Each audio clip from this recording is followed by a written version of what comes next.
الدوري المصري خلاص بدأ ورجعنا تاني لمتعة الايجيبشن ليج. ففي فيديو النهارده هيبقى كده ملخص للجولة الأولى من الدوري المصري. فلو انت في القناة في القناة فعايز الجولة عشان توصلك كل جديد، ويلا بينا نبدأ. أول ماتشات الدوري كانت سموحة ضد حرس الحدود اللي خلصت 3-1 لنادي سموحة. بدأ المباراة مسيطر في الدقيقة 2، يبدأ كده أول هجمة وتسديدة من محمود صابر، بس الحارس يتألق في التصدي ليها. وبعد كده سموحة فضل ماسك الكرة وبيحاول بمحاولات كتير، بس تألق من الزنفولي حارس الحدود.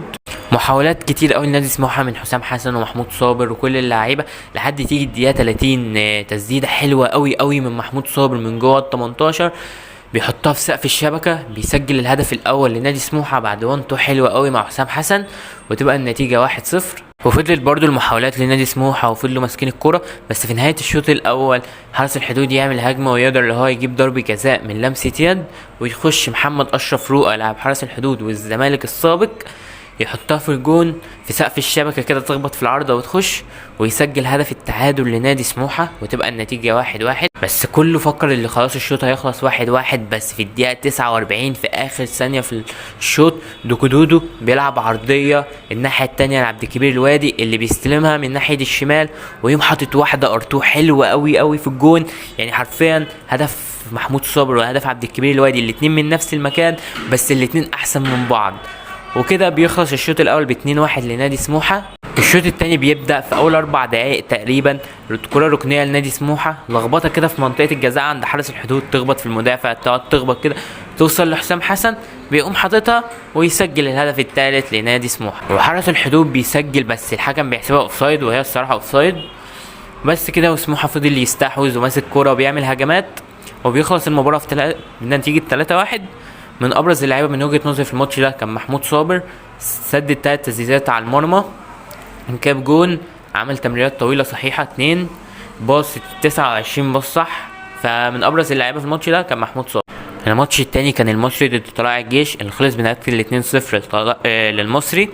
المصري كده بدأ المباراة في أول دقيقة بعرضية من محمود حمادة، وصلاح محسن يحطها في القائم، وتفضل السيطرة والاستحواذ للمصري.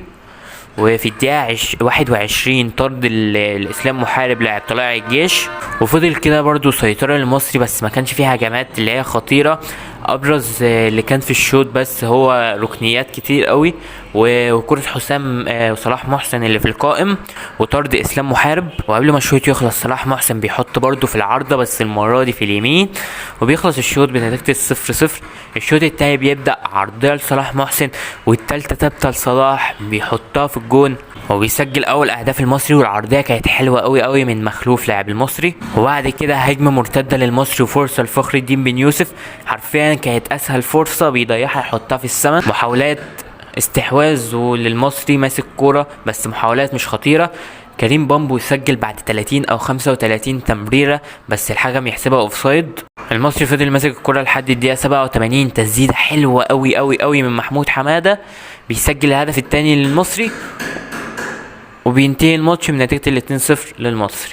بعد كده الماتشين التانيين كان انتهوا بالتعادل السلبي، زد قدام الجونة ومودرن سبورت ضد انبي.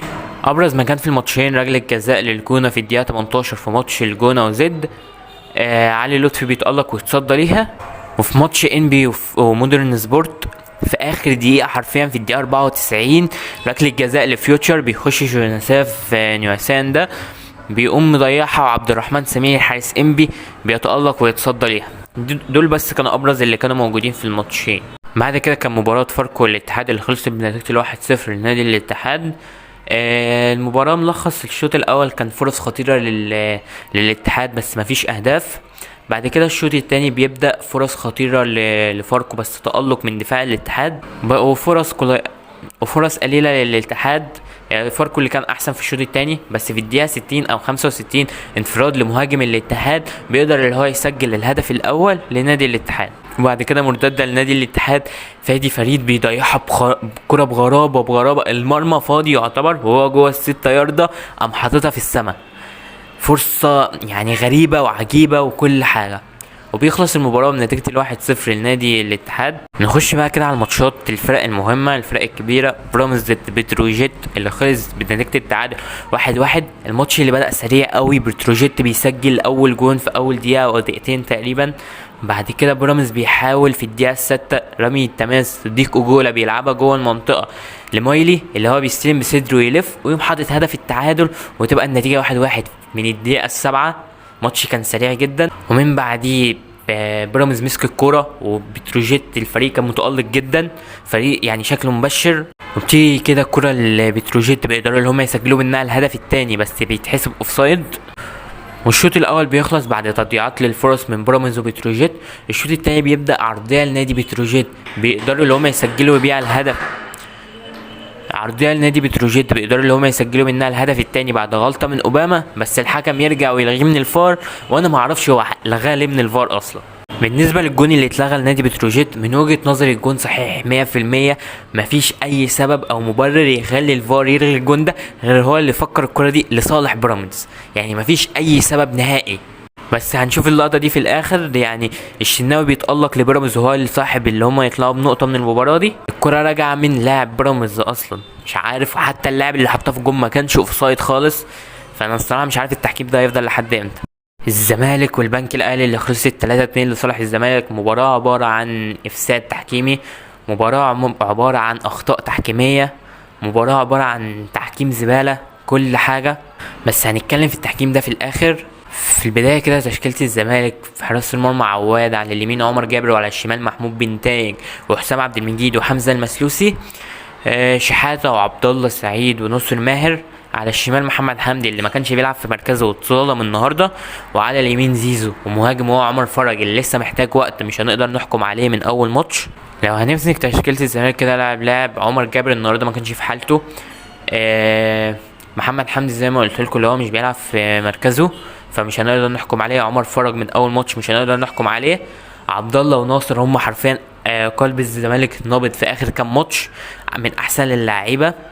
ناصر ماهر ده من وجهة نظري اللي هو احسن لاعب في مصر حاليا، وعبد الله السعيد ما شاء الله 39 سنه وبيعمل كل حاجه في الكوره، بيدافع يهاجم يخش ال 18 بتاعت فرقته يقطع الكوره يتحكم في رتم اللعب لا يستحوذ، يعمل كل حاجه حرفيا ما شاء الله ما شاء الله عليه. بيعمل اسيست من كوره فاول، تحرك كويس قوي من ناصر في ظهر محمد هلال اللي غلطه كبيره قوي من محمد هلال اللي هو سابه يجري من وراه، بيحطها ببطن رجله وبيسجل الهدف الاول لنادي الزمالك. بعد كده فريق الزمالك هدي والبنك هو اللي كان اخطر، بيقدروا اللي هم يجيبوا ضربة جزاء من خطأ على محمود بن تايج، بيقدر محمد الهلال اللي هو يسجل منها الهدف الاول، ومن وجهة نظري ضربة الجزاء دي صحيحة. بعد كده الزمالك حاول بس بينتهي الشوط الاول بنتيجة 1-1. في الشوط الثاني بيبدأ الزمالك بيبدل محمد حمدي للإصابة وبينزل مشلاك وينزل تقريبا ناصر منسي مكان عمر فرج. فبعد الشوط الثاني كده من اول 5 دقايق البنك الاهلي بيتحسب عليهم ضربة جزاء مش هنتكلم فيها دلوقتي، نتكلم فيها في الاخر، بيقدروا اللي هم يسجلوا منها الهدف الثاني لصالح محمد هلال. بعدها على طول من مفيش عرضية ولا اروع حلوة قوي قوي قوي من ناصر ماهر اللي هو من وجهة نظري افضل لاعب في مصر حاليا، الرأسية من ناصر منسي بيقدر اللي هو يسجل منها هدف التعادل وتبقى النتيجة 2-2. الفرقتين فضلوا يحاولوا بقى تبديلات للزمالك، نزل زياد كمال وسحب ناصر ماهر عشان يبقى معاك في نص الملعب شحاته وزياد كمال وعبد الله السعيد. الزمالك بيحاول لاخر دقيقه، ناصر منسي بيقدر اللي هو يجيب ضربه جزاء من على اللاعب بالبنك الاهلي سيد نيمار، وبيقدر عبد الله السعيد بيحطها كالعاده يعني بيسجل الهدف الثالث لنادي الزمالك وتبقى النتيجه 3-2 وبيفوز نادي الزمالك. فبالنسبه للاخطاء التحكيميه في البدايه كده، ضربه جزاء البنك الاهلي اول ضربه جزاء انا شايف اللي هي صحيحه، كان في شد من محمود بن تايج. بس قبل ما نروح للضربات الجزاء الباقيه انا عايز اتكلم بس عن ناصر ماهر. ناصر ماهر الموسم ده لحد دلوقتي لعب 6 ماتشات مع الزمالك، ساهم في جونين وسجل جونين، حرفيا ناصر ماهر بيقدم اداء يعني جامد قوي، من احسن لاعيبه الزمالك في اخر فتره لو ما كانش احسنهم، وبعد كده يليه عبد الله السعيد وحسام عبد المجيد وزيزو. بصراحة ناصر ماهر انا شايف اللي هو بيعمل كل حاجة في الكورة، باسيستات، بيجيب اجوان، بيستحوذ لك على الكورة، بيعمل كل حاجة حرفيا. فهنرجع تاني للاخطاء التحكيميه. تاني واحده كان في ضربه جزاء لصالح نادي الزمالك وصالح حسام عبد المجيد، كان في شد من المدافع لحسام عبد المجيد بس الحكم حتى ما راحش للفار اللي هو يشوفها، فدي من وجهه نظري اللي هي ضربه جزاء مستحقه لنادي الزمالك. تالت حاله ركله جزاء عجيبه للبنك الاهلي، كان في تهسم يا النور لايد محمد عواد، انا مش عارف ازاي الحكم حسبها الصراحه، فانا من وجهه نظري ركله جزاء غير صحيحه. نيجي بقى على اخر ركله جزاء اللي حرفيا انا بحس ناصر المنسي ده اللي هو بيلعب لاعب عشوائي، اللي هو مش عارف انا هعمل ايه، دخل ضرب، والمفروض اصلا الكره خابطه من الارض رايحه لايده، هو ايده كانت عامله كده، فغير متعمده من وجهه نظري، فضربه جزاء غريبه وعجيبه. فانا من وجهه نظري لا مش ضربه جزاء، بس كان في ضربه جزاء لنادي الزمالك. فبس كده خلينا نخش على الماتش اللي بعده. اخر ماتشين معانا بقى غزل المحله والاسماعيلي، المباراه اللي خلصت بالتعادل السلبي 0-0. غزل المحله بدأ مسيطر وعمل اول فرصه على الجون، بعد كده الاسماعيلي بدأ يمسك كوره وخطورته بانت، ومروان حمدي لاعب الاسماعيلي ضيع فرصه غريبه قوي. يعني لو انت زي رأي المعلق اللي كان بيعلق، انت لو اتعدت 10 مرات انت هتحطها 11 مره حرفيا. الاسماعيلي فضل ماسك كوره بس ما عندهمش المهاجم اللي يخلص، فضل يضيع كتير قوي في الماتش ده. الاسماعيلي حرفيا عمل كل حاجه في الماتش ده غير اللي هو يسجل. ابرز ما كان في الماتش ده الاسماعيلي مسيطر ومحتاجين مهاجم يخلص لهم قدام الجون. يعني الاسماعيلي عمل فرص كتير قوي بس ما قدرش اللي هو يترجمها لاهداف. وكان في طرد اللاعب غزل المحله عبد الرحيم دغمهم حاجه زي كده، وكالعاده عامر غزل حارس غزل المحله هو اللي بيتألق. بس شكل الاسماعيلي مبشر قوي، يعني من لعبهم في اول ماتش شكلهم مبشرين الموسم ده.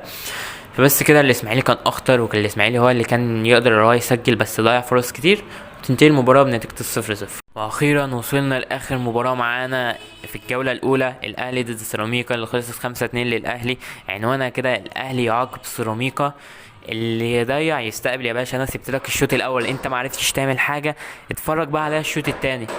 واخيرا نصل لاخر ماتش معانا، الاهلي ضد سيراميكا، المباراة اللي خلصت 5-2 اللي عنوانها الاهلي يعاقب سيراميكا. انا اديت لك الفرصة وانت ما استغلتهاش يا باشا، فاتفرج بقى على انا هعمل ايه. في البداية الاهلي نزل بتشكيلة في الشناوي في حراسة المرمى، على اليمين اكرم وعلى الشمال يحيى عطية الله ورامي ربيعة ويوسف ايمن، مروان عطية وكوكا وامام طاهر وحسين وسام ابو علي. الماتش يخلص 8-9-10 للاهلي. شوط تاني، شوط اول سيراميكا هو اللي كان احسن بس وخرج خسران 2-1. البداية كانت عن طريق حسين الشحات بتسديدة هو اللي اروع بيسجل الهدف الاول للنادي الاهلي. بعد كده ركلة جزاء مستحقة لسيراميكا بالحاج يخش ويسجل هدف التعادل.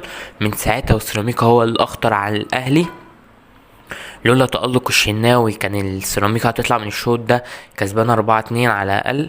ومن أهم أسباب نقط ضعف الأهلي في الماتش ده كان يوسف أيمن، يعني مش هنقدر نحكم عليه من مباراة بس يعني كان بطيء جدا جدا جدا جدا، تمركزاته خاطئة أوي أوي أوي، بيعمل ميس باص كتير أوي أوي أوي أوي أوي.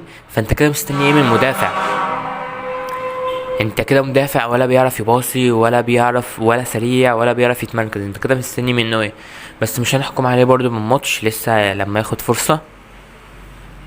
وبرضو من نقط ضعف الاهلي كانت ثلاثية مروان وكوكا وامام مش بتنفع في نفس الوقت، فعشان كده اتبدلت في الشوط التاني. زي ما قلنا بعد ما سيراميكا سجلت هدف التعادل، سيراميكا هو الاخطر والشناوي هو نجم الشوط الاول لصالح النادي الاهلي.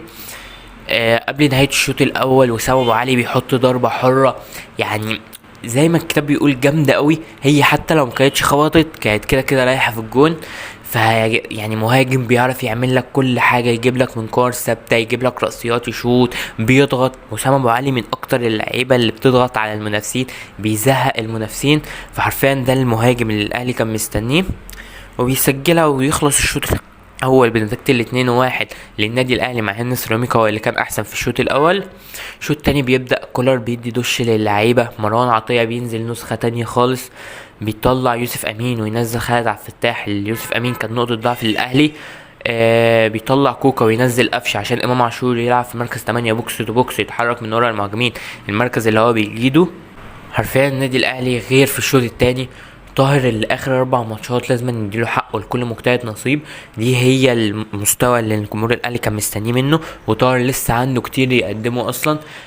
فطاهر من نجوم الاهلي في اخر 4 ماتشات في السوبر واخر 4 ماتشات عامه الاهلي لعبها، لازم نديله حقه ولسه عنده كتير.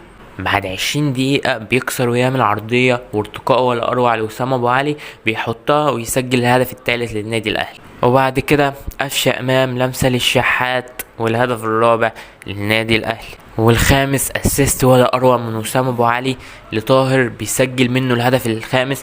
يعني حرفيا كده وسام ابو علي عامل اسيست ومسجل جونين، يعني مساهم في 3 اهداف من ال5 اللي دخلوا النادي الاهلي. لا مساهم في 4 كمان، لان الجون بتاع الشحات هو لعبها للشحات اللي هي الشوطه. فحرفيا يعني ده المهاجم اللي النادي الاهلي كان مستنيه. وبعد كده القندوزي بيسجل هدف تقليص الفارق. امام عاشور في الشوط الاول ما كانش موجود، في الشوط التاني غير جدا، لعيبه كتير قوي. والاهلي يقدر اللي هو يعاقب سيراميكا بنتيجه ال5-2 بعد ما كانت ليه السيراميكا ليها الفرصه اللي هي تتقدم في الشوط الاول. فبس كده الجوله كده خلصت، وخلص فيديو النهارده. فما تنساش تشوف قناه فاز الجدع عشان توصلك كل جديد. والسلام.